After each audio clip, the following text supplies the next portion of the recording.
अब आपको एक मोटी बात बताएं, आपको सबके सब यहाँ काश्तकार आए लोग। एक महात्मा जी जंगल में चले गए, खेत पकने वाले थे, ये गेहूं और ये सब चना, और जो पकने वाली थी तो पेड़ के नीचे बैठ गए।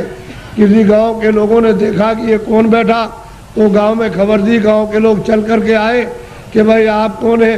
कि भाई हम तो हिसाब करता है। क्या हिसाब करने के लिए आए? कि मुझे किसको चना देना, किसको गेहूं देना, किसको अरहर देना है, और किसको कितना मटर देना, ये हम फसल लिखने के लिए आए। फसल लिख लेंगे तो कह लगे आपका हिसाब कब करोगे? कह लगे जब काट कूट करके ले आओगे, और जब तुम मार मूड़ करके गेहूं चना मटर अरहर निकालोगे तो मैं हिसाब करने के लिए आ जाऊंगा, मुझे जिसको जितना देना है उतना ही। तो उन्होंने लिख लिया। तो लोग पूछ रहे कि हमको कितना देना है, 40 मन, 80 मन, 100 मन, 60 मन, सबने लिख लिया, अपना लिख करके लेके चले गए। और जब खेत पका, पकने के बाद तो खलिहान में ले गए, तो एक आदमी ने सोचा ये सब झूठी बात है, ये कोई लिखा पढ़ी नहीं करने आता है। उसने क्या काम किया, रात को हसिया लिया, उसके खेत में से 4 गट्ठा गेहूं उसके खेत में से काट करके अपने खलिहान में जमा कर लिया। उसका तो इतना खेती में होता नहीं था, और तमाम गेहूं जमा हो गया दूसरे की चोरी करके। तो जब वो आ गए बेचारे, खेत काट काट करके खलिहान में ले आए और भूसे को अलग किया, अनाज को अलग, तो महात्मा जी आ गए और बैठ गए। लोग दौड़ पड़े कि महाराज हमको कितना देना, तो लिखा था 40 मन और 80 मन और 60 मन और 100 मन और इतना देना। चोर चोरी कर ले आया था, वो आया, कह लगे महाराज हमको कितना देना है? कि तुमको 25 मन। कह लगे तोल लीजिए। तो जब तोला गया तो किसी का 25 मन, ज़्यादा एक दाना नहीं, 60 मन, किसी का 40 मन, किसी का 100 मन, सबका जितना जितना लिख लिया था सबका। चोर बोला अरे महाराज ये मेरे कांटे लगे, मैं रात को कांटों में जंगल में गया तो बबूल के कांटे, बेरियों के कांटे, खून निकल आया, ये पैर फट गए, और मैं उसके खेत में से काट करके ले आया। उधर से जौ काटी, मटर काटी, अरहर गेहूं काटा, वो किधर चला गया? अरे कह लगे बच्चा ये मेरे पैर में भी ये कांटे लग गए, ये देखिए लगे हुए कांटे। कह लगे आप क्या करते रहे? कह लगे तू काट कर के ले आता था, वहाँ जमा करता था, और मैं यहाँ से जब चला जाता था घर में तो गट्ठा उठा करके उसमें खेत में पहुँचाया करता था। मुझे देना उतना ही है जितना तेरे हिसाब में, और तूने जो ये चोरी की है, ये कांटे तेरे लगे और तकलीफ हो रही है, तो तेरी सजा और चोरी की सजा अलग मिलेगी। वो जो तुमने चोरी की है उसकी सजा अलग, और ये कांटे लगे, खून निकल आया, इसकी सजा। तो कहने का मतलब ये है तुम मन का धन कितना भी खेत काट कर, जमीन लेकर, ये करके, चोरी करके, डकैती डालकर, रात को छीन करके कितना भी अपना धन घर में ले आओ, लेकिन वो जो हिसाब करता जो कर रहा वो बैठा हुआ वो सब उसके यहाँ पहुँचा देगा। आपको कुछ मालूम रहेगा? आपको नहीं। हमने चोरों से पूछा भाई कितना तुमने चोरी की होगी? हमारे पास चोर भी आते, साहब कह देते हमने चोरी की, तो कितना कह लगे 1 पैसा नहीं रहा, सब चला गया। डकैत आए, डकैत से पूछा भाई तुमने डकैती डाली तो कितना जीवन में तुमने लूटा होगा? कह लगे कई करोड़ का। फिर किधर गया? कह लगे 1 पैसा नहीं, हमारा घर का चला गया। घर का गया। तो कहने का मतलब कि हिसाब करता बिल्कुल सच्चा है, जो पाप का भी हिसाब करता है, पुण्य का भी करता है, ये सब, और उसका ब्याज वो सब आपको देना, वो दूसरे को किसी को नहीं देना। इसलिए ये मनुष्य शरीर अनमोल है, ये बार बार नहीं मिलता। आपकी बार परमात्मा को प्राप्त करने के लिए इस जीवात्मा को इस जड़ से, इस शरीर से निकालने के लिए आपको ये दिया गया, और उसने कह दिया है कि मैंने तुमको साफ सुथरा मकान दिया है, जैसा हमने दिया वैसे हमको दे देना। फिर जब वो खड़ा हो जाएगा और तुमने गंदगी भरी तो फिर तुमको मार मार करके इतना मारेगा कि तुम्हारी नस नस को तोड़ देगा, और इतनी पीड़ा होगी कि जन्मत मरण दूसरे तो कोई, जमने मरने में अत्यंत पीड़ा होती है। और उसको निकाल के बाहर करेगा और कहेगा चलो हिसाब कराएं। हिसाब करेगा तो तुम्हारा बताएगा देखो इतनी चोरी की, इतने जानवर मारे तुमने, इतना धोखा दिया, इतने बेईमानी की, तुमने कोई भी पुण्य नहीं किया अपने जीवन में, और चलो इनको ले जाओ उस नरक में डालो, वहाँ जाकर के उस योनि में बंद करो। तो बताओ आप क्या करोगे? बोलो आप करोगे क्या? उससे बच जाओगे? इसलिए जिन जिन देवताओं की आप पूजा करते हो उनसे ये प्रार्थना करो कि हमको ये सद्बुद्धि दो कि हम, मतलब ये है कि कोई धोखा, किसी को बेईमानी ना करे, धोखा न दे और अच्छे काम करे। सद्बुद्धि रहेगी तो अच्छा काम करो, आप मेहनत का काम करो, बच्चों की सेवा, आएगा एक सत्कार, और फिर उसके बाद भजन करो कि भजन करने की हमको सद्बुद्धि दीजिए कि कोई महात्मा मिल जाए या आप ही मुझको रास्ता बता दीजिए तो मैं भजन करने लगूँ। तो महात्मा कोई ना कोई मिल जाएंगे, वो रास्ता बता देंगे मनुष्य मंदिर में। तुम फिर भजन सच्चा करना अपनी जीवात्मा से परमात्मा का, तब देखो दिमाग ज्ञान चक्षु खो जाएगा। और यही से बैठ करके रोज स्वर्ग जाओ, रोज रोज वैकुंठ जाओ और वहाँ ब्रह्मा से मिलो और विष्णु से मिलो और शिव से मिलो। लेकिन आप बाहर से इन चर आँखों से आपको क्या पता है, इधर से गए उधर धोखा देने लगे, उधर किसी का खेत लूटने लगे, किसी को मारपीट करने लगे, तो फिर देवता की पूजा क्या हुई? ये मनुष्य शरीर फिर नहीं मिलेगा आपको, अमोला दे दिया गया। इसलिए इसको बचाओ। अभी तक जो कुछ भी किया है गुनाह, अब उनको तो छोड़ दो, अच्छे काम करो, अच्छे काम करो, जीवात्मा को जन्म मरण से बचाओ, 84 से नरकों से, नहीं तो ये जाने वाली है। और मनुष्य शरीर ये खाली होने वाला, ये तो किराए का मकान है।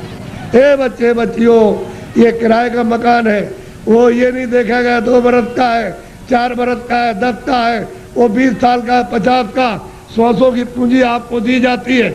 जिसकी पूंजी खत्म हुई और फिर खड़ा हो जाएगा, निकलो उसी वक्त निकाल के। तुमको खेत में रहोगे, खेत में, बाहर रिश्तेदारी में आ रहे रास्ते में, वहीं पर उसी जगह पर सो रहे हो, उसी जगह खा रहे हो, पूंजी खत्म हो गई, उस जगह निकाल बाहर करें। बताओ फिर आप क्या ले आए थे? अच्छा क्या ले जाओगे बताओ? ये किराए का मकान हमारा भी है, हमको भी है खाली कर दो, क्या हम ले जाएंगे?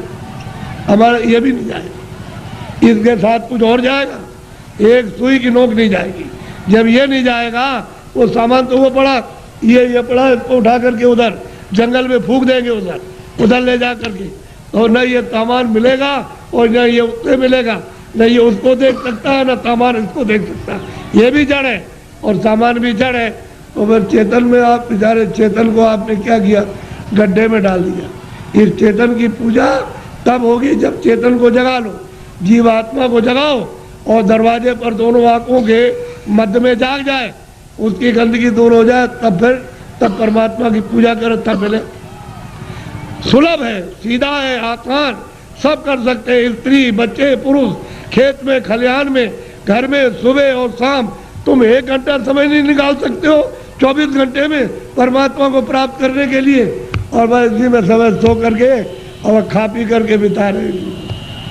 ये धिक्कार है ऐसे जीवन को। तो देवी देवताओं से जिनको आप मानते चले आओ, उससे प्रार्थना करो कि हमको सद्बुद्धि दीजिए कि हम भौतिक चीज़ें समझ सकें, और फिर अपनी जीवात्मा को जगाने के लिए कोई ऐसा रास्ता हमको दिखा दीजिए, सुझाव हमको दे दीजिए, तो हम वहाँ पहुँच जाए, वहाँ रास्ता पा करके रास्ते से निकल जाए। तब ये जीवात्मा की गति यानी होगी छुटकारा, तब इसको छुटकारा होगा, तब मुक्ति और मोक्ष मिलेगी। नहीं तो परमात्मा क्या कुछ भी नहीं प्राप्त कर सकते हो, न देवी देवताओं के पास पहुँच सकते हो, न स्वर्ग वैकुंठ में, न मनुष्य पा सकते हो। तो ये भटकती रहेगी जीवात्मा। जैसे पशु पक्षियों में, वो भी तो जीवात्मा यही है, इसी मनुष्य शरीर से उसमें बंद की गई। ये कुत्ता हो गए, बिल्ली हो गए, गधा हो गए, चूहा हो गए, ये इसी में से गए। अब उसमें भोगने के बाद फिर इसमें आएंगे तो फिर वही काम करो, फिर उसी में जाओ। तो बस यही रहेगा, आना और जाना, रोज चिल्लाओ और कोई तुम्हारी सुनवाई नहीं। अरे कोई सुनता है? आदमी को जंगल में मार रहा, तुम सुन रहे हो उसकी तकलीफ को? पशु बीमार है, उनको आप मार रहे हो डंडे से, और चलो चलो, उसको बुखार चढ़ा, सिर में दर्द है, उसको भूख लगी है, प्यास लगी, वो बेचारा, तुम उससे पूछ रहे हो कि तुमको प्यास लगी है, वो बता देगा। अरे मनुष्य शरीर अमूलक है, ऐसा शरीर फिर मिलेगा नहीं। और कोई ऐसे काम, कोई कर्म नहीं कर रहे हो जिससे मनुष्य शरीर पा जाओ। जो भी कर्म करते हो मनुष्य शरीर से नीचे जाने के, चारों खानों में जाने के, और नरकों में जाने के काम कर रहे हो, तब आपको उस समय पर कोई बचाएगा नहीं, न रिश्तेदार, न भाई, न बहन, न पति, न पत्नी, न बच्चे, न बच्चों को माँ बाप, कोई न धन न दौलत, कौन इसको बचाएगा? सब ये अलग अलग पड़े, सब अलग हो जाते हैं। इसलिए आप लोग थोड़ा सा कुछ समझ लो कि मैं किस लिए आया हूँ। यहाँ आपके बाईपास पर मथुरा में सत्संग होता है, तो आप जरा सा वहाँ थोड़ा समय दे करके समझ लो। अगर अच्छी चीज़ मिल जाए तो ले लो, और नहीं अपने घर चले जाओ। अमोलक चीज़ मिले तो ले जाओ, और नहीं तो अपने घर में रहो। जहाँ भी मिल जाओ वहाँ चले जाओ, तुमको सुलभ है। मैं आपको ये सलाह दूंगा कि जहाँ भी उस परमात्मा को प्राप्त करने वाले महात्मा इस मनुष्य रूपी मंदिर में मिल जाए, वही चले जाइए। तो ये खड़ेर हो गया है, ये मंदिर, ये मनुष्य मंदिर खड़ेर है, इसमें सब बुरी बुरी चीज़ें भरी है, और उनके द्वारा ये निकल जाएगा तो साफ सुथरा, बड़ा सुंदर, बड़ा अच्छा लगेगा उस समय पर। और जीव आत्मा जाग जाएगी तो जगमग जगमग जगमग, अंधेरे का नाम नहीं रहेगा, बाहर भी उजाला, अंदर भी उजाला। तब आपकी समझ में आएगा ये संसार क्या है। नहीं भूल भुलैया है, ये छाया, क्षमा करना, ये छाया सर, लड़के छाया, स्त्री छाया, पति छाया, ये मकान छाया, जमीन छाया, ये पशु छाया, छाया, इसमें से जीवात्मा निकाल दी तो ये पड़ा हुआ क्या करोगे? छाया का रो रहे हो, मेरा बच्चा, मेरा पति, मेरी पत्नी, मेरा माँ, मेरी बारे। छाया किसके लिए होते? छाया के लिए। उस जीवात्मा के लिए रोए, उसके लिए सोचा कि इसके अंदर कौन है। अरे भाई मन नहीं, बुद्धि नहीं है, चित्त नहीं, शरीर नहीं, हाथ नहीं, पैर नहीं, आँख नहीं। अरे वो जीवात्मा क्या चीज़ है जो इसमें से निकाल के अलग कर दी? शरीर तो ये पड़ा है, आँख भी है, कान भी, बोलता नहीं, सुनता नहीं, देखता नहीं, हाथ नहीं हिलाता, और तो मतलब ये है कि इसमें माया की छाया में पड़े हो, मेरी मेरी आय मेरी, ऐसे चले जाओगे आया करते, और कुछ मिलने जुलने वाला नहीं है। इसलिए महात्माओं का सत्संग जरूर सुनो। वो ये नहीं कहते पूजा करो आप देखो, लेकिन उनसे प्रार्थना करो हमको सद्बुद्धि दो, सद विचार दो हमको, और हमको अच्छे कर्म का रास्ता मिले। हम चोरी चमारी इसको बंद कर दे, हम झूठ बोलना, धोखा देना, बेईमानी करना, हमारा काम, हमारा क्रोध, हमारा लोभ, हमारा मोह छूटे। और हमको कोई मिला दीजिए किसी से जो मनुष्य शरीर में आकर रास्ता बता नहीं, आप बता दीजिए। देवता से कहो आप ही बता दो कि ये रास्ता जाने का है भगवान के पास। अगर नहीं बता सकते हो तो फिर किसी महात्मा से मिला दो। हमने इसलिए तुम्हारी पूजा की, तुमको माना कि हमारा आत्म कल्याण हो जाएगा, जन्म मरण से बच जाएंगे, 84 नरकों से बचेंगे। अगर देवता नहीं तो खोज करो महात्मा। मैं किसी को कुछ कहता नहीं, समझ लो अच्छी तरह से सत्य बात। उसको मछली रहती है, कछुआ रहता उसी में, जीव जंतु उसी जमुना जी में, उसी गंगा जी में रहते हैं। तो आपको ये जानना चाहिए, आप वहाँ जाते हो स्नान करने के लिए तो पाप आपका धुल जाएगा। पाप तो यहाँ जमा है, यहाँ तो पानी नहीं जाता, यहाँ अग्नि नहीं जाती है। तो ये बताओ कि तुम जब यहाँ, वो कैसे धुलेगा? वो गंगा पानी समुद्र का या तालाब का या कुएं का वो धो नहीं सकता, तो यहाँ जमा है इस जगह पर। अब ऐसा गंगा स्नान, वो गंगा, उसमें स्नान करने वाले महात्मा मिल जाए और आपको दिव्य गंगा में, दिव्य जल में स्नान करा दे तो जीवात्मा तब ये निर्मल हो जाए, पवित्र हो जाए, स्वच्छ हो जाए, तो ये जाग जाए, इसकी आँख खुल जाए। अब इसमें आते हो, फिर चोरी क्यों करते हो? इसलिए करते हो कि जमुना में हम नहा लेंगे तो हमारी फिर चोरी माफ हो जाएगी। चोरी और माफ नहीं होती, वो तो यहाँ जमा, यहाँ पानी नहीं जा सकता। ये तो शरीर के नाके पर, जीवात्मा शरीर में नहीं है। जीवात्मा शरीर के बाहर, ये यहाँ नहीं है, नाक में नहीं, और मुंह में नहीं है, हाथ और पैरों में नहीं, ये दोनों आंखों के ऊपर बैठी हुई है। बस ऊपर में गंदगी उस पर डाल दी, इसलिए रुकी पड़ी हुई है। गंदगी को हटा लो, बाहर निकल जाए, छोड़ दे मकान को, जीते जी छोड़ दे। इसलिए आप लोग थोड़ा सा अपना कभी कभी समय, जब ये सुना करो कि यहाँ बहुत भीड़ लग रही है और बहुत लोग आ रहे हैं, तो जरा से चले आए और सुन लिया, और देखो आकर के कि मैं कैसी पूजा आपको देवताओं की, और फिर उन देवताओं को देखो कैसे आप देखते हो उनको अपनी आंखों से, तब तुम्हारी समझ में आएगा। ऐसे क्या समझ में आ जाएगा? अंधेरे में रहोगे तो अंधेरे में जन्म हुआ अंधेरे में पालन पोषण हो रहा, अभी फड़फड़ा के अंधेरे में मर जाओगे। अभी देखते देखते अब तो बूढ़े हो गए, तो अब क्या दिन का साथ है इस शरीर का। अरे किसी दिन भी तुम रात रात में सोते हुए चल पड़ोगे, आप ले जाएगा आपको। अब कहाँ ले जाएगा उसका आपको पता ही नहीं है। इसलिए किसी का साथ करो, किसी जानकार का साथ कर लो। बहुत साथ कर लोगे तो रास्ता बता देगा कि चलो इस रास्ते से चलो, वो बस चल दो रास्ते से, तो आपको मंजिल पर पहुंचना अपने घर में ही। तो घर आपका नहीं, ये तो परदेश है। अगर आपका देश होता तो बच्चे रहते, हमारा शरीर रहता, हमारा मकान रहता, हमारी जमीन, कोई पुराना नहीं होता, सब नए रहते। लेकिन आपका मकान है ही नहीं, उसने दे दिया किराए पर, थोड़े दिन के लिए, बस समय पूरा हुआ निकाल करके बाहर कर दिया, बस खत्म हो गया। यह आपका कोई सामान परदेश है, तभी तो दूसरे के देश में निकाले जाओगे। अपने देश में पहुंच चलो, वहाँ आराम से रहना, कोई जलमता मरता नहीं है, न वहाँ कोई हिंदू न कोई मुसलमान, न दफ्तर है न खेती है न दुकान, न कोई बीमारी न हाल न बच्चे, वहाँ आनंद ही आनंद है। अपने घर में अपने देश में चलो, ये तो परदेश है। परदेश में आकर के कितने जो और कितने जल बीत गए ठोकर खाते, अभी तक किनारे पर नहीं आए और मनुष्य शरीर पाया और फिर उधर ही लौटे जा रहे हो, नीचे चले जा रहे हो 84 में नरकों में। अरे भाई मनुष्य शरीर में आए, ऊपर चलो अपने घर की तरफ। बड़ा सीधा साधा, तो लड़ो झगड़ो मत, प्रेम से रहो। गांव गांव की लड़ाइयाँ बंद करो, उससे आपको कुछ नहीं मिला। जब गांव में लड़ाई हुई तो घर घर में बैर होने लगा, अब घर घर में लड़ाई होने लगी, और घर घर की लड़ाई अब अपने मन से लड़ रहे हो। और सारा जीवन आपने अशांतमय अपना कर दिया, न सोने में शांति, न कहीं जाने में, न कहीं बैठने में, न किसी से बोलने में, और न किसी देवता के पास में। ऐसा तुमने मकान में ऐसा कुचड़ा बढ़ा, बिल्कुल अशांति की ज्वाला जलने लगी। तो लड़ाई झगड़ा बंद करो, मारपीट बंद कर दो, आपस में घर में प्रेम से रहो। सब लोग भाई बहन बच्चे बच्चे सब प्रेम से, अगल बगल में प्रेम से रहो। फिर गांव में सबसे प्रेम हो जाए, एक दूसरे के काम आओ, एक दूसरे की सेवा करो, और एक दूसरे का मान मर्यादा ये सब कुछ रखो।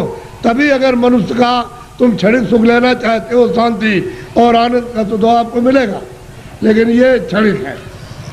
जब तक जीवात्मा मनुष्य मंदिर में जगाओगे नहीं और दिव्य नेत्र नहीं खोलोगे, तब तक तुमको आत्म और परमात्म शांति नहीं मिल सकती। ये कुछ नहीं, ये तो इंद्रियों की क्षणिक, यानी ठंडक आ रही है, उससे मन इंद्रियों के दरवाजों पर बैठ करके वो क्षणिक रस लेता है कि और मिल जाएगा, और मिल जाएगा, धन में और मिलेगा, बच्चे में और मिल जाएगा, इसमें और मिलेगा, उसमें मिल जाएगा, उस काम में व्यापार में मिल जाएगा। मिलता तब कुछ नहीं, सिवाय तकलीफ के और कुछ आनंद नहीं मिलता। और आपने सब प्रयास किस लिए क्या? सुख मिले, हमको शांति मिले, हमको आनंद मिले, और उसमें से इतना सब कुछ करने के बाद न शांति मिली, न सुख मिला, न आनंद मिला, न ज्ञान मिला, और आग जलने लगी। ऐसा जीवन आपका बड़ा ही कलुषित और बहुत ही मतलब खतरनाक, अपनी आत्मा को गड्ढे के गिराने में हो गया है, और दरवाजे बैठ गए जाने वाली। इसलिए बचो, अभी बच सकते हो मनुष्य शरीर में, और बाद में फिर बचने का रास्ता नहीं। इसलिए इसको सोचो कि मैं कहाँ से आया हूँ, मैं किस लिए मनुष्य शरीर में आया, फिर मैं अगर जाऊँगा तो कहाँ जाऊँगा। ये तीनों प्रश्न तुम किसी से करने लगो, और जो इसका जानकार होगा कि तुम वहाँ से आए हो, इसलिए आए हो, और तुम कहाँ जा रहे हो, ये तीनों चीज़ें आपकी बता देगा। तब आपकी समस्या का, बुद्धि का असल में सच्चा विवेक तब आएगा, और तब समझोगे आप। और बताएगा देखो ये कुछ नहीं है, ये कुछ नहीं है, तुम कहाँ से आए, बताएगा वहाँ सब कुछ है, यहाँ से वहाँ चलो, वहाँ सब धन है, सब सुख है, सब आनंद है, सब शक्ति है, सब ज्ञान है, और सब सुंदरता है, अमृत वहाँ भरा हुआ, सागर भरा, सब बताएगा आपको। लेकिन जब नहीं मिलेगा कोई, तो जीवन चला जाएगा बेकार, व्यर्थ खो दिया आपने ये जवानी और सुमन शरीर। जवानी भी गई, बचपन तो कुछ कर नहीं सकता है, बालावस्था तो कुछ नहीं करती, किशोर भी नहीं, जवानी में आए, और बुढ़ापा भी कुछ नहीं कर सकता। तो जवानी में मस्ती में, बेकार में, उलझन में आपने खत्म कर दी। अब आगे चलने के देने, तो फिर तुम्हारे बच्चे ही जवाब देने लगे, अरे उधर बैठ जा, तुमने जवानी में बहुत कुछ किया। तो आपको हो जाएगी तकलीफ, कहते हो मेरा बच्चा और मुझसे इस तरह से कह रहा, अब वो जवानी का उस पर जोम चढ़ा है, तुम पर बुढ़ापा आके अलग कर देगा, चुपचाप बैठे रहो। घर में जो बहुएं आएगी तुमको रोटी समय से दी और नहीं दी तो शाम को देगी, कभी शाम को नहीं तो सुबह देगी। अब तुम उड़ोगे उसमें कि हमने इतना पालन पोषण किया और ये बच्चे हमारी बात और बहुएं नहीं मानती है। एक दुख ये, एक दुख बचपन में कि रोते बिताया आप में, और फिर भी दवा कुछ और मर्ज कुछ है, पीड़ा कुछ हो रही है। वो दवा पेट की, और पेट में दर्द है तो सिर की दवा, और बच्चा रो रहा हाय हाय करता। एक तो आपने वो बिता दिया और एक आपने जवानी, ये आपने उलझन में, और बुढ़ापा आ गया तो रो करके चले जाओ तो कोई काम नहीं आया। न जवानी काम आई न बाल मत, ना आप बुढ़ापे में काम आए। तो जीवात्मा का काम तो आपने कुछ नहीं किया, ये इंद्रियों का काम किया। और इंद्रियां क्या है, जीर्ण हो गई, पुरानी हो गई। आँख नहीं काम करती है और कान नहीं काम करते हैं, मुँह नहीं काम करता। अब रो रहे हो, चिल्ला रहे हो, तुम ऐसा मत करो। प्रेम के साथ सब लोग रहो और ये समझो हम किस लिए आए। ये यहाँ काम के लिए नहीं, तुम्हारा काम प्रभु को पाने का, कि हम अपनी जिंदगी में उस रास्ते में चल के प्रभु को पाएं। असली काम तो तुम्हारा ये था, और उसको छोड़ करके आप इस झगड़े में फंस गए। चलो इसको इकट्ठा किया जाए और इससे सब मिल जाएगा। क्या मिला आपको? जिनके पास वो रो रहे, जिनके पास करोड़ों, जिनके पास अरबों, वो रो रहे, चिल्ला रहे और कहते हैं कि हमको दवा हमको दे दी। अरे भाई, उससे तुमको सुख मिलता, आनंद मिलता तो क्यों नहीं ले लिया? अरे वहाँ कुछ नहीं है। अब आप उधर जा रहे हो तो आपको क्या मिलेगा? ना आपको ना उनको, किसी को कुछ नहीं। दिन में काम करते हैं, शाम को बच्चों की सेवा अपना फर्ज अदा करते, और उसके बाद बैठ करके थोड़ा भजन करते मनुष्य मंदिर में। तो ये जीवात्मा सच्चे धन को प्राप्त करती।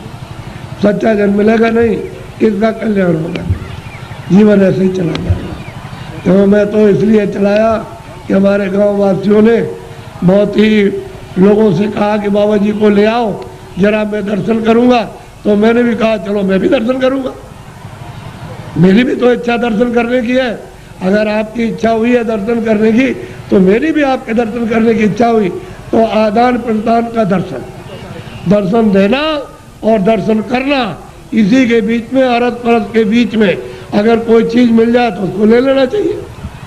कि भाई किसी के पास अमूल्य चीज़ है और मिलती है जो सोने चांदी से बहुमूल्य है, वो अगर उससे मिल जाए तो आपको ले लेना चाहिए। इसी को कहते